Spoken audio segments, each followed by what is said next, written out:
How to reset Huntington Bank's username or password. In this tutorial, we're going to see how you can easily do that. So let's just jump right in without any further delay.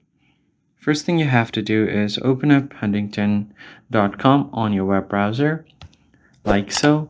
And if you don't want to continue on with your web browser and you have the application, you can continue on with the app as well. That's completely fine. From here, you need to access the login page. You can do that by either tapping on the hamburger menu on the left side of your screen, find the login button here on the top, and if you don't see it here, you could also alternatively go ahead and tap on this little profile icon to go to your account.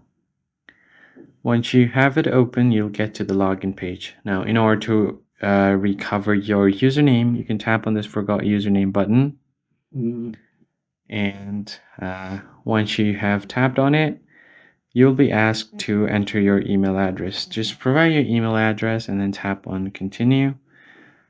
And you should be able to recover your username.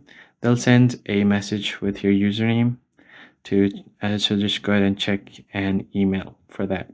Now to recover your password, you can just tap on forgot password button. And then from there, you should be able to recover your password. So to do that, enter your username first and then last 4 digits of your social security number or your tax ID. Then tap on continue and your password will be recovered as well. That's basically it, guys. I hope this video was helpful to you. Hit the like button down below. Don't forget to hit the subscribe button as well and turn on the bell icon to get notified about our latest uploads. I'll see you guys on the next one.